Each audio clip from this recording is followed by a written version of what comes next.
Assalamualaikum warahmatullahi wabarakatuh. Waalaikumsalam warahmatullahi wabarakatuh. Bismillahirrahmanirrahim. Alhamdulillahirabbil alamin wa kafa wassalatu wassalamu ala sayyidina Muhammadinil Mustafa wa ala alihi wa sahbihi ahli sidqi wal wafa amma ba'du.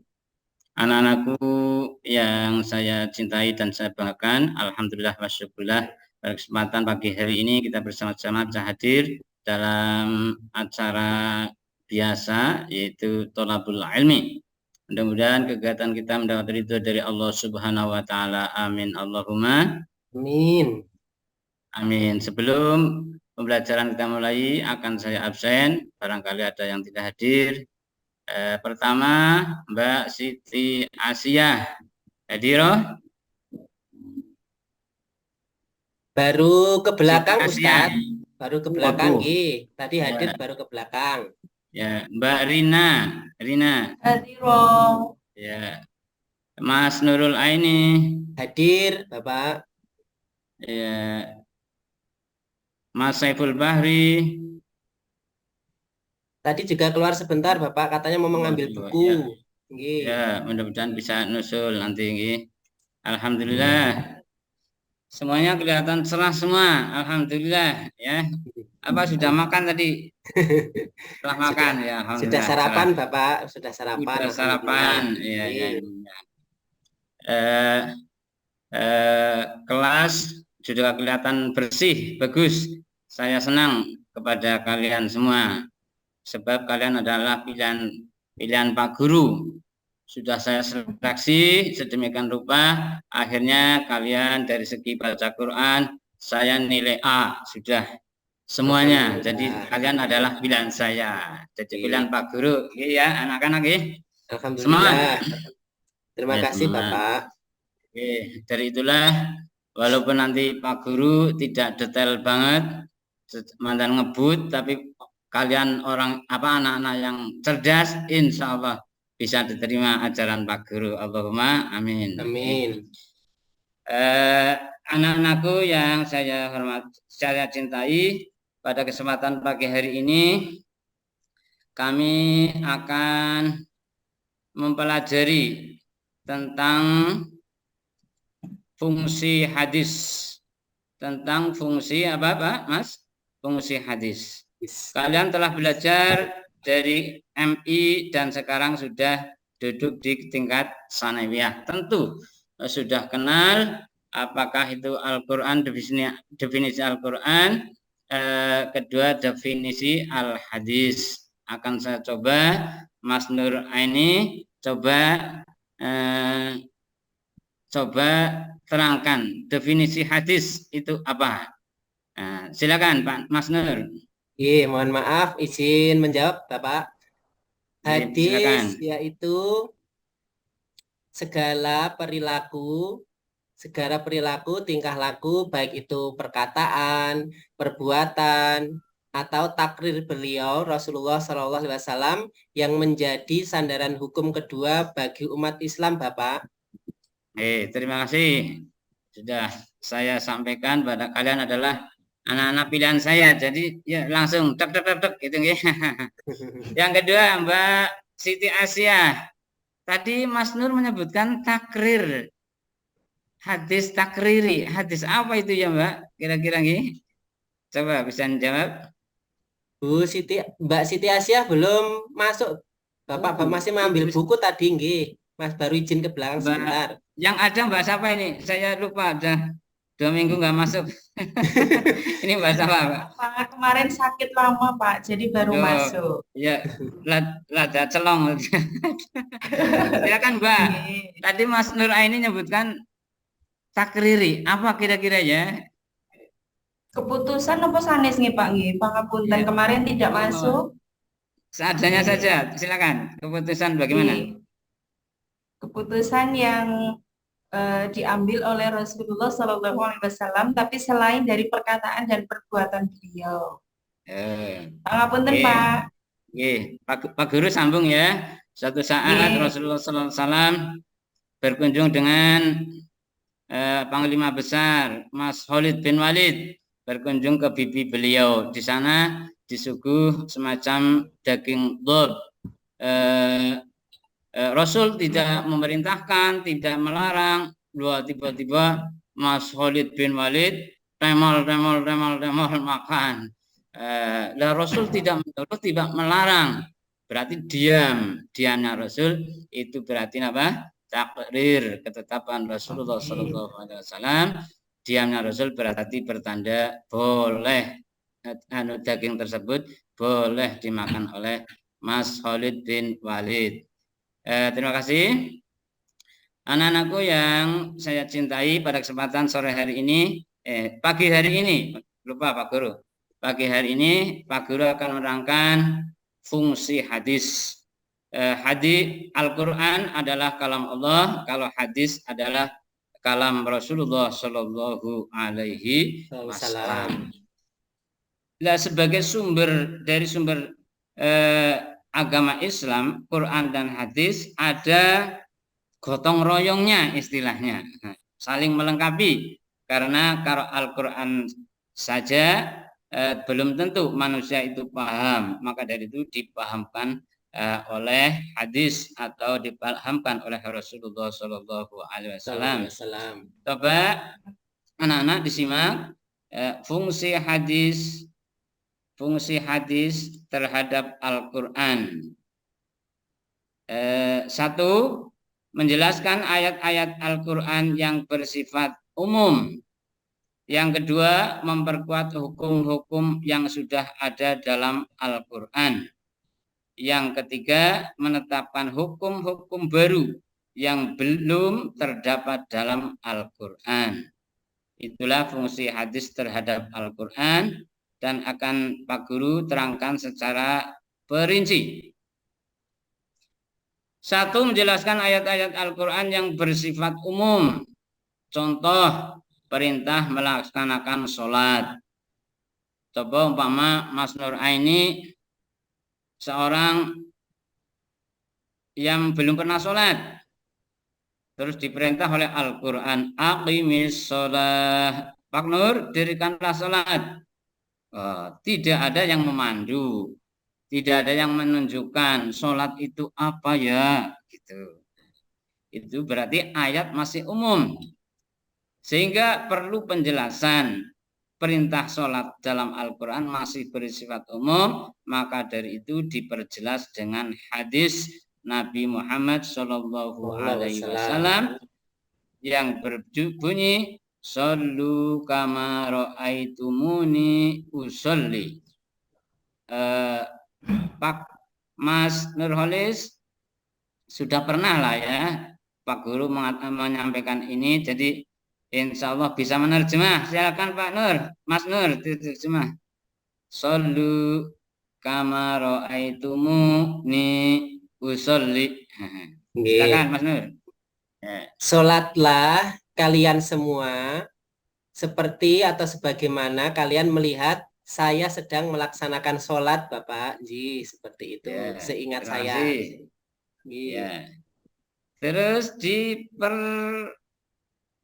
dipertajam keterangannya oleh Mbak Siti siapa tadi Mas Nur? Mbak Rina sama nih Mas Saiful Bahri sudah masuk, Mas Saiful juga sudah Mas masuk. Bahri, Bapak. Ya, nanti istirahat dulu, ambekan dulu, Mas Saiful Bahri. Mbak Rina, tadi terjemah Mas Nurholis yang mengatakan bahwa Nabi pernah mengatakan sholatlah seperti engkau melihatku sholat. Bahasa Jawanya ya, sholat seperti saya, gitulah ya.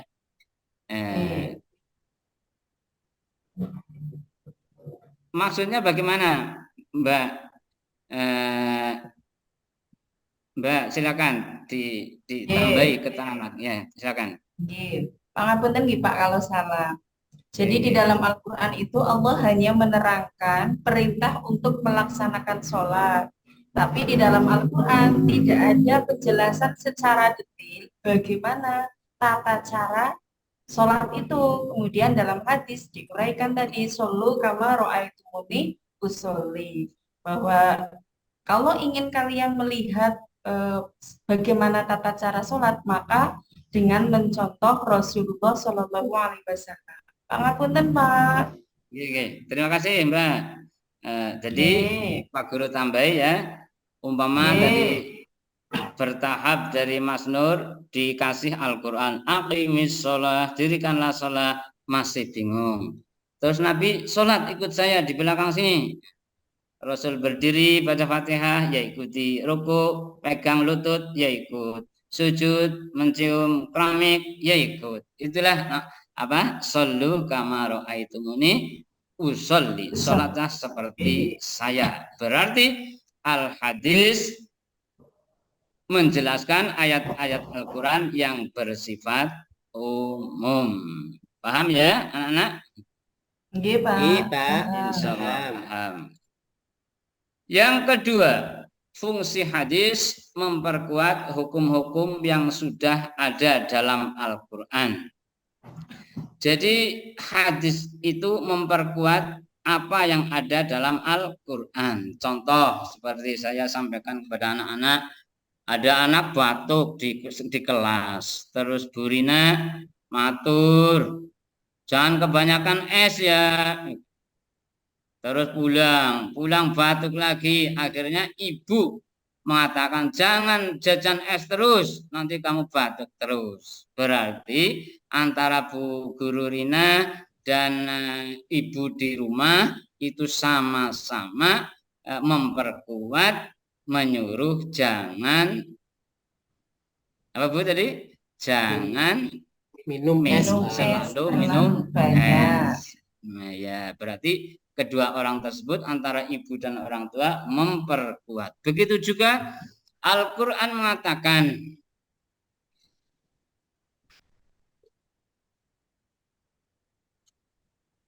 Mas Saiful Bahri ini nilainya juga A dalam kualifikasi membaca Al-Quran. Dari itu mohon Mas Saiful Bahri dibaca ini ayat yang panjang ini, silakan. Bismillah. A'udzu billahi minasyaitonir rajim. Bismillahirrahmanirrahim. Alladzina amanu idza qumtum ila sholati faghsilu wujuhakum wa aydikum ilal marafiqi wamsahu Biru'usikum. Tulisannya enggak tampak semua sih. Mohon diulang ya. Biru'usikum, Pak. Terus biru'usikum. Wamsah wa aydikum ilal marafiqi wamsahu biru'usikum wa arjulakum ilal ka'bain. Wa in kuntum junuban fatahharu wa in kuntum marda ala safarin aw jaa ahadun minkum minal ghaibi aw lamastumun nisaa falam tajidu ma'an fatayammamu sa'idan thayyiban famsahu biwujuhikum wa aydikum min ma yuridullahu liyaj'ala 'alaikum min harajin walakin yuridu liyudahhirakum wa liyutimma ni'matahu 'alaikum la'allakum tashkurun. Terima kasih. Terima kasih Pak Guru, tidak sia-sia menilai Mas Saiful Bahri nilainya A. Terima kasih. Kira-kira Mas Saiful Bahri secara cepat perintah apa ini? Pak Guru bacakan. Alladzina amanu idza kuntum ila sholati faghsilu wujuhakum wa aydiyakum ilal marafiqi wamsahu bi ru'usikum wa arjulakum ilal ka'bain. Perintah apa Mas Saiful Bahri? Kalau mau melaksanakan sholat itu hendaklah berwudu terlebih dahulu. 100 sudah ya. Begitulah. Perintah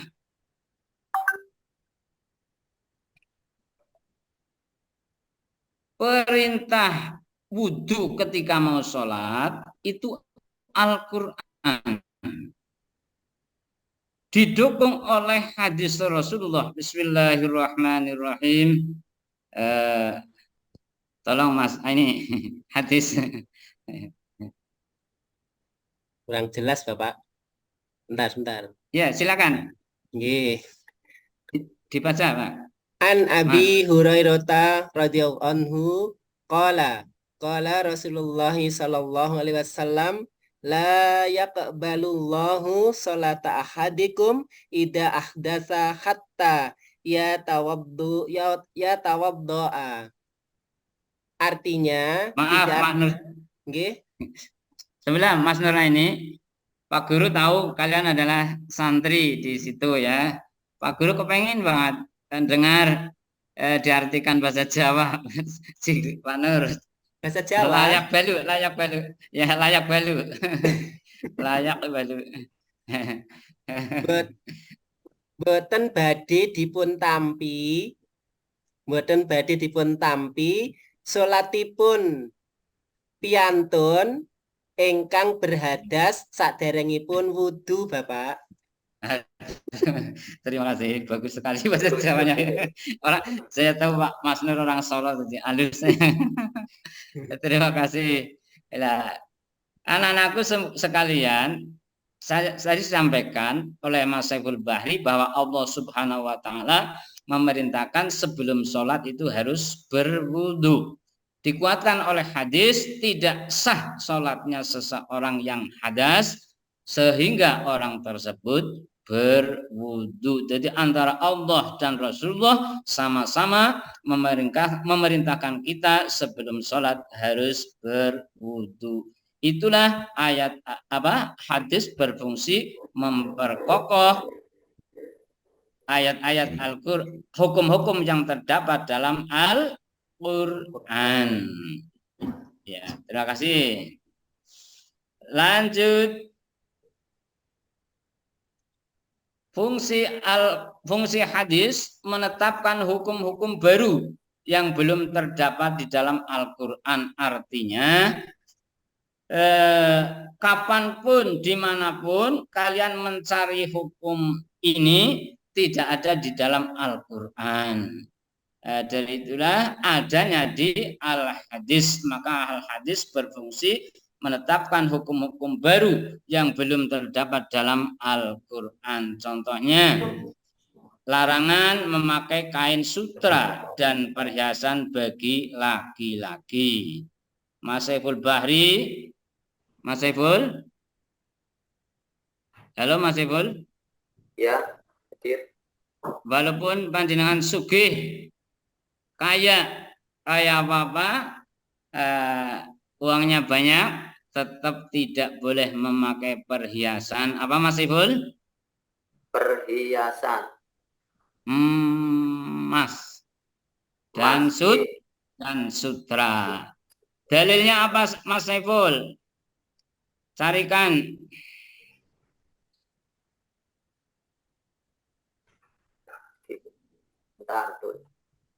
Ini di sini. Ayo. Oke. Dari depan apa? Dari situ saja. Cukup.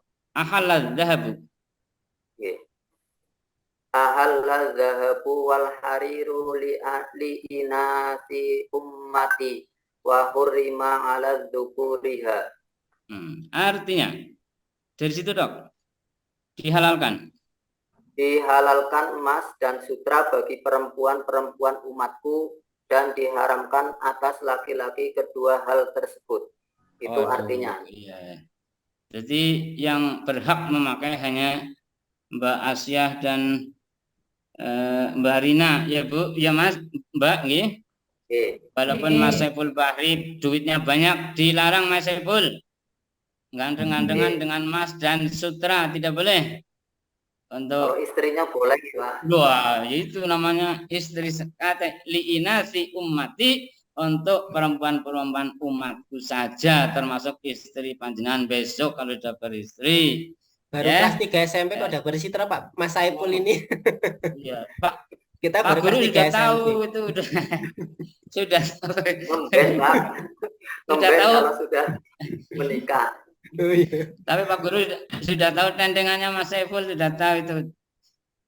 Sering jalan-jalan ke bendungan Alun-alun itu. Ke alun-alun ya, Pak. Bendungan, bendungan menganti itu. Sudah. Yang kedua, apa ini? Ini gambar apa, Mas? Ini Gambar kucing itu, Bapak. kucing besar. Kucing besar. Kucing Harimau raksasa. ini, Mas. Harimau. Harimau Tanggul Harjo. Yang selanjutnya, yang tadi hadis menetapkan hukum yang tidak ada dalam Al-Quran, diantaranya hukum larangan memakan binatang bertaring. Seperti ini, Mbah Macan itu. Mbah macan ini, taringnya besar, maka diharamkan untuk dimakan. Ada macan dikeroyok, mati, sembelih, makan, haram hukumnya. Hadisnya mana? Hadisnya mana?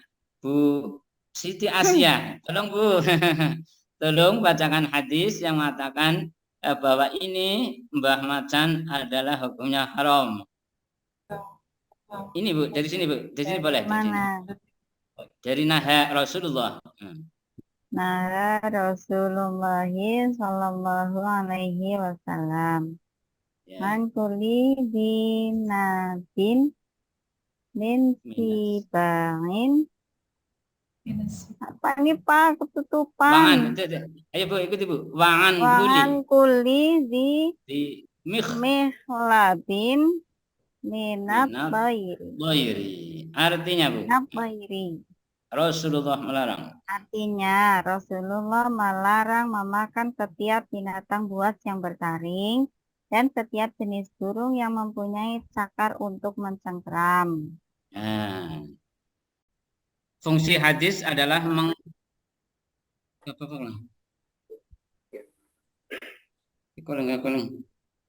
Sudah kelihatan, Ustaz.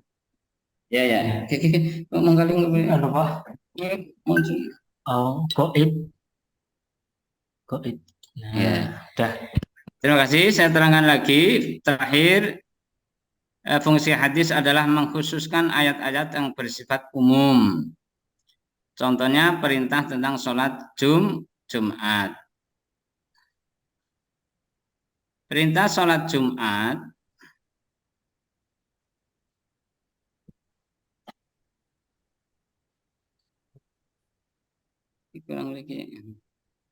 kurang geser aja Pak. Apa nih? Ini. Saya bacakan anak-anak. Ngantori Ibnu Syihab bin Ani Nabi sallallahu alaihi wasallam qala al-jum'atu haqqun wajibun ala kulli muslimin fi jama'atin illa arba'atan. Abdun mamlukun au imra'atun au sabiyun au maridun. Al-Quran menyebutkan di ayat Jumat ya. A'udzubillahi minasyaitonirrajim. Ya ayyuhalladzina amanu idza nudiya lis-salati min yaumil jumu'ati fas'au ila dzikrillahi wa dzarul bai'.